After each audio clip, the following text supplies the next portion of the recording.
Sejam todos bem-vindos. Meu nome é Cléso Silva Franco Júnior, sou engenheiro agrônomo, coordenador técnico regional de culturas da Emater MG, fico lotado em Alfenas, e hoje nós estamos aqui para bater um papo sobre algumas atividades que a gente pode adotar na cafeicultura, que melhora todas as ações de manejo do solo. Tá? Então, o tema que nós vamos conversar hoje é sobre o manejo sustentável dos solos na cafeicultura. Como é de costume, todos os anos, a Emater, que é o braço direito da agricultura familiar, está presente na Expo Café, tanto com o stand, quanto também com as dinâmicas de campo.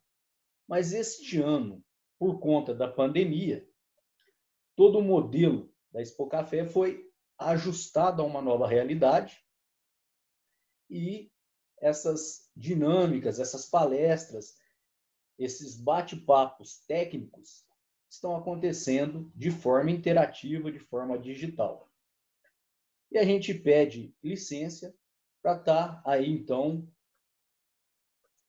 participando com vocês, adentrando as suas casas para fazer essa troca de experiências, A gente poder estar conversando um pouco sobre algumas ações que a gente pode contribuir na nossa cafeicultura.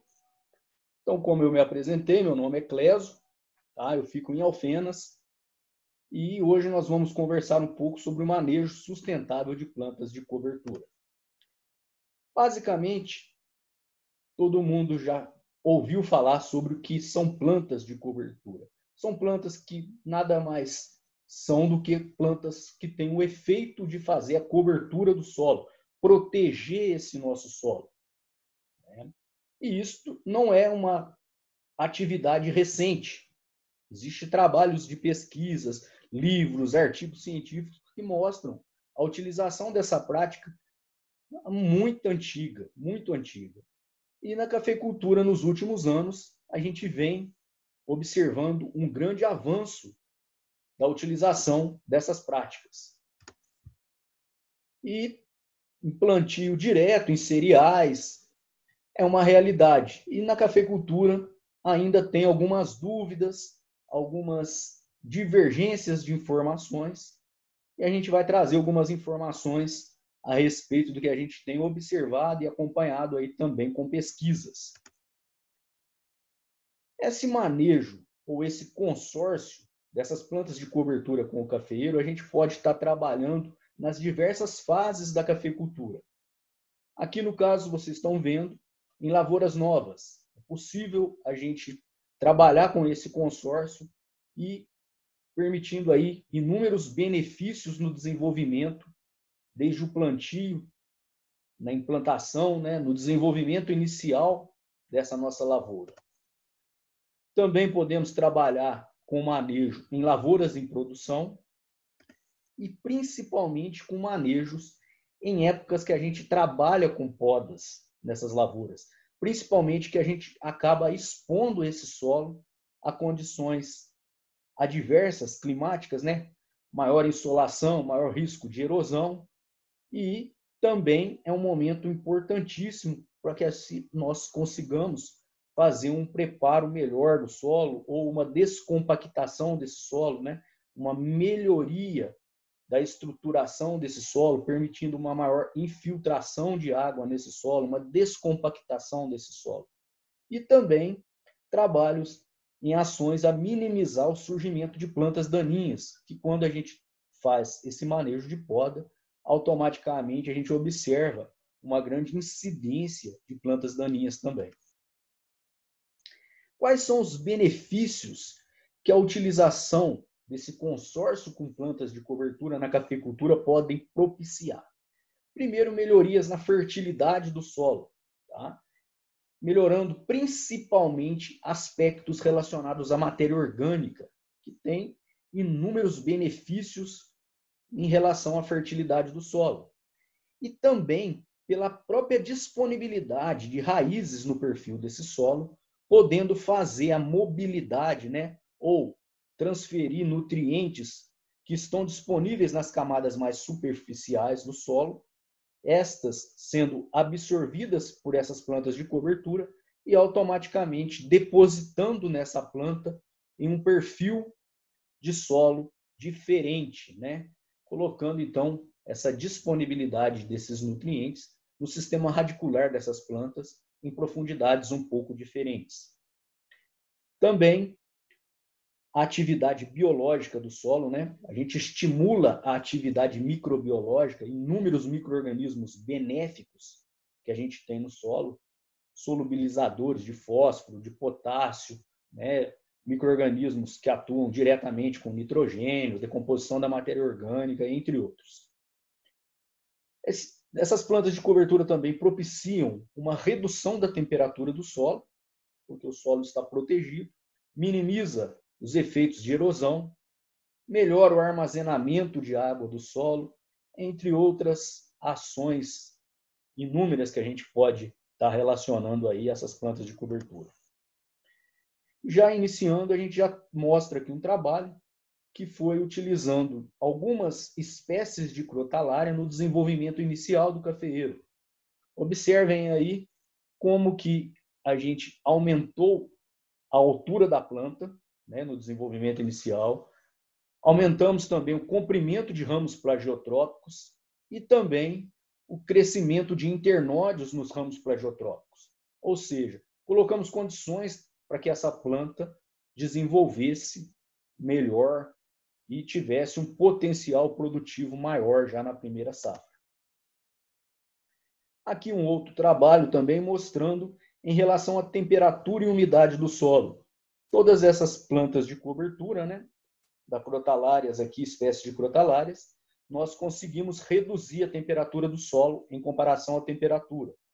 E também aumentamos o armazenamento de água desse solo em relação a testemunho.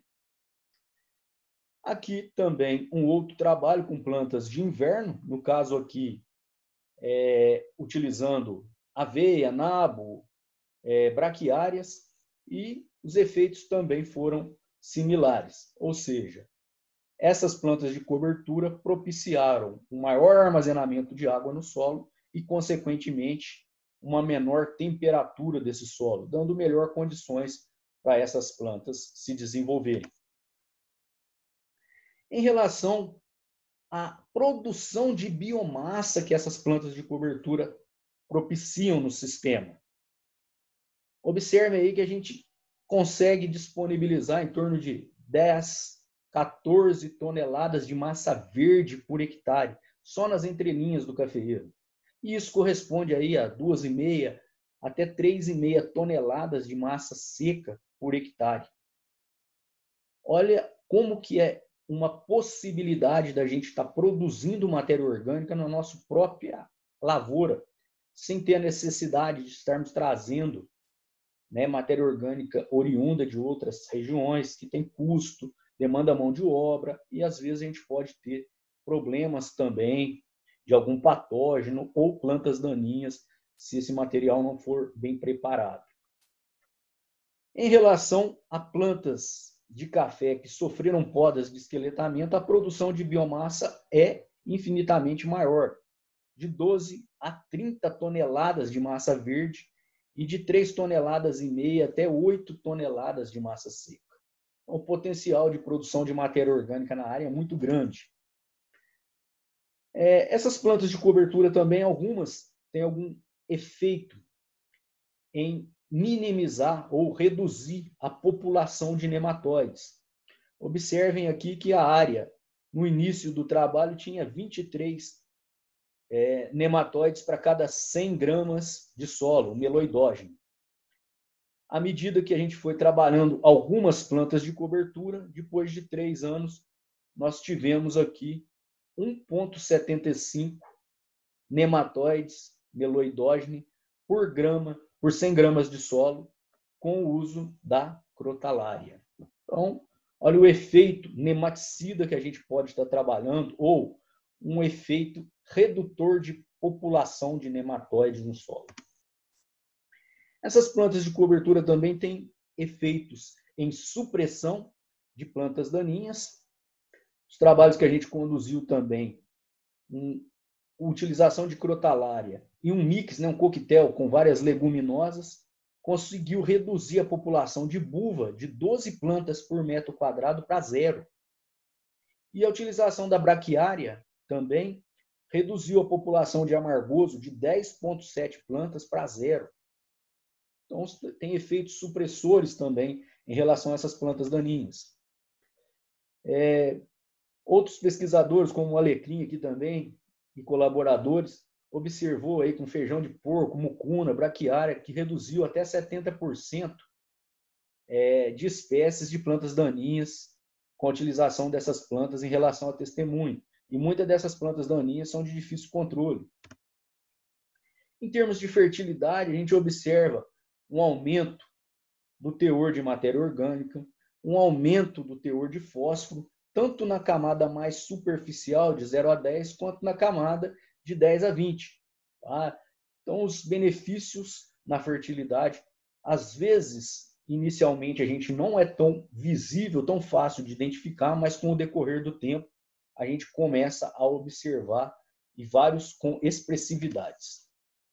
Em relação à produtividade, também tivemos incrementos saindo aí da testemunha de 32 sacas para 37, 38 sacas por hectare com o uso das plantas de cobertura. E a mesma coisa aconteceu com as lavouras esqueletadas, onde estavam manejadas com plantas de cobertura, um aumento do número de internódios dos ramos plagiotrópicos. Então, isso sinaliza que essa lavoura tem um potencial produtivo maior para a próxima safra. Mas nem tudo são benefícios. Como todos os manejos empregados na cafeicultura, esse consórcio também requer cuidados. Tá? E o produtor tem que ter bastante cautela na escolha da espécie adequada e no manejo adequado dessas plantas. Evitar plantas que tenham hábito de crescimento trepador, evitar que essas plantas estejam próximos à saia do cafeeiro ou os ramos plagiotrópicos, tá? Para que não tenha competição. Na região dos ramos plagiotrópicos, na saia do cafeeiro ou na pingadeira da folha, como queiram, deve estar limpos, porque ali a gente precisa fazer aplicação de adubos, de fertilizantes, e precisam, então, estar limpos e não ter competição com as plantas. Então, ter muito cuidado com esse tipo de manejo. Aqui, mostrando para vocês, com um trigo mourisco, tá? Com um guandu, com a braquiária, uma dessecação da braquiária, no caso, o produtor aqui provavelmente iria fazer uma varrição, Então, eles já estavam preparando a área, com crotalária, em lavouras novas, em faixas alternadas, de novo com faixas alternadas. Aqui diversos tipos de manejos, tá? Para mostrar para vocês as possibilidades que a gente tem de trabalhar. Em lavouras irrigadas, com faixas alternadas, a braquiária. Observem sempre que as linhas, a região dos ramos plagiotrópicos, a saia do cafeeiro está sempre limpa. E isso é importante. Tá? Aqui, aveia, tá? Uma planta de cobertura de inverno. Crotalária, tá? Observem aí como que a linha está limpa. Aqui são aveia e nabo, também culturas de inverno. E aqui é uma foto que eu gosto bastante, que a gente tem acompanhado. E as lavouras que estão fazendo esse manejo, os grãos de café que, porventura, ficariam para fazer a varrição, a gente tem observado que, quando vamos monitorar essa lavoura, encontramos frutos debaixo da saia do cafeeiro, e quando a gente aperta esses frutos, não tem mais grão nenhum, e também não tem incidência de broca. E, pelo contrário, tem muita incidência de micro-organismos. Eles já decomporam esse fruto. Isso mostra que a gente está tendo uma atividade biológica muito grande e isso fazendo ações que não estão permitindo que a broca utilize esses frutos que não foram feitos à varrição. Então, é uma coisa interessante, a gente está avaliando, e são várias propriedades que a gente está relatando esse fato. De novo, com braquiária, que é o mais tradicional que a gente tem observado, tá? Diversas fotos aí com braquiária. Com braquiária, sempre manejando as linhas, né, a região próxima aos ramos plagiotrópicos no limpo. Tá? A roçada ecológica com deposição dessa biomassa próximo às plantas de café, e esse manejo permite aqui que não tenha incidência de plantas daninhas e melhore aqui o microclima da área radicular desse cafeeiro. Aqui com a aplicação de herbicidas, mantendo a linha de plantio sempre no limpo e a entrelinha manejado com as plantas de cobertura. De novo, com braquiária. Aqui, lavouras de montanha, mostrando todo o potencial benéfico que a gente trabalha com essas plantas de cobertura, né? Minimizando a erosão, podendo ser manejados aí com a própria maquininha, né? Com as roçadoras manuais. Com milheto, antes do plantio, pós-plantio, aí com braquiária. As aplicações de herbicida para manter a linha de plantio sempre no limpo. Aqui as ruas alternadas. Aqui a questão do desenvolvimento inicial, com plantas de cobertura em efeitos de túnel, que também tem melhorado bastante o pegamento dessas mudas e o desenvolvimento inicial dessas plantas. Aqui a questão bastante interessante, que é a questão da varrição. Vários desses materiais orgânicos que estavam debaixo da saia do cafeeiro são varridos para o meio da rua e muitas das vezes o cafeicultor não faz a operação de voltar esse cisco. E às vezes lavouras que têm feito essa prática há muitos anos. Então é interessante a gente pensar nessas plantas de cobertura para devolver tantas coisas boas que estão na entrelinha desse cafeeiro para a saia do café. Aqui os frutos de café que ficaram debaixo da saia do cafeeiro, né, que já estão decompostos pelos micro-organismos. Aqui mostrando a possibilidade que nós temos de utilizar plantas com sistema radicular pivotante, que vai ter um efeito subsolador no solo muito interessante. Pessoal, o que eu gostaria de ter apresentado para vocês, em síntese, é esse manejo que a gente tem observado. Tem trabalhos aí mostrando a eficiência dessas ações. São práticas que podem ser empregadas para pequeno, médio, grande produtor, principalmente para o agricultor familiar, pensando aqui não só na parte visual da lavoura, mas principalmente no solo, que é a base da nossa produtividade. E construir aí esse solo, a fertilidade desse solo com matéria orgânica em determinados perfis, explorar as raízes do cafeeiro, que possa explorar a maior área possível e possa realmente objetivar todo o potencial produtivo que essas plantas têm para desempenhar. Agradeço a atenção. Um abraço.